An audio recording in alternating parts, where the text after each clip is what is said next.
Chaque jour qu'on dort, qu'on se réveille, il y a de nouveaux dossiers. On faisait du n'importe quoi.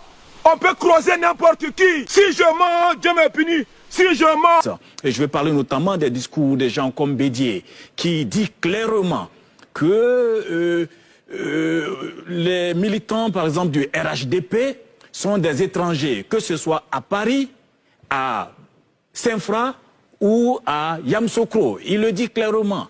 Il fait croire à une certaine partie des Ivoiriens que notre pays est envahi par des gens, et il le dit à Bobo qui viennent, on leur donne des cartes d'identité. À Bobo, il avait touché du doigt la question de l'orpaillage clandestin. Il a touché la question de l'orpaillage clandestin, et je le dis, en stigmatisant, en disant que ce sont ses adversaires qui font venir des étrangers qui, sous le couvert de l'orpaillage, en réalité sont des mercenaires qui sont positionnés pour en temps opportun tuer les Ivoiriens. Ce sont des propos trop graves. Gbagbo a interdit les marches en Côte d'Ivoire. Quand j'entends par exemple Mme Odette Lorugnon parler de l'article 20 et autres, mais sous le régime de Gbagbo, on a vu les marches les 23, 24 et 25 avril 2004 avec M. Djedje Madi, qui nous a fait, n'est-ce pas, un bilan de plus de 500 morts. Une marche où le plateau a été déclaré zone rouge par Laurent Gbagbo. Les gens ont été matés. Le gardien même du siège du PDCI a été tué.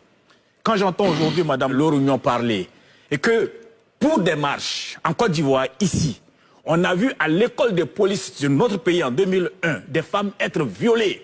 Et nous avons entendu Simone Gbagbo sur TV5 dire « ces femmes-là l'ont cherché ».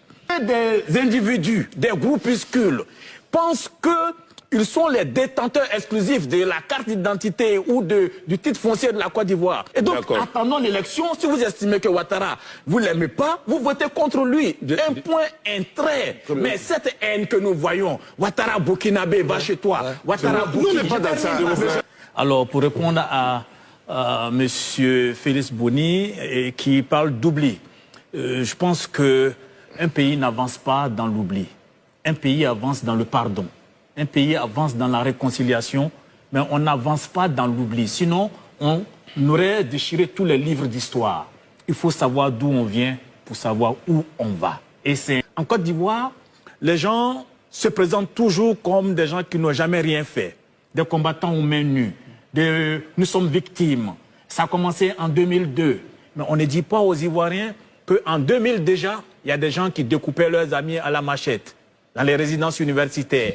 On ne dit pas aux Ivoiriens que le 25 mai 2000, Bateau est témoin et son journal l'a mentionné, Blé Goudé et ses amis sont allés découper des étudiants au restaurant universitaire de Cocody. Premier crime odieux. On va dire attentat sanglant dans notre pays. Le président a libéré des prisonniers politiques. Nous avons félicité le président de la République. Mais quand les gens sont sortis, ils ont dit c'est l'Éternel des armées qui les a libérés. Voyez-vous, quelle ingratitude. Mais il y a des gens qui ont posé des actes d'atrocité, des actes militaires. Mais ils ne sont pas dans le même cas. Mais on peut demander la clémence. Mais il faut le discours d'ethnicité quand il est au pouvoir dans sa stratégie de conquête. Mais quand il quitte le pouvoir, où il y a le front patriotique et tout ça, et qu'il se retrouve un peu seul, isolé, à la rue Beethoven à Paris, ce discours-là disparaît. Quand il revient dans l'alliance avec Ouattara, ce discours d'ethnicité disparaît. Dès qu'il quitte le pouvoir, on voit qu'il y a un nouveau pic. Ouattara devient étranger, ses militants deviennent étrangers, ainsi de suite. Mais ce n'est pas bon comme stratégie de conquête du pouvoir.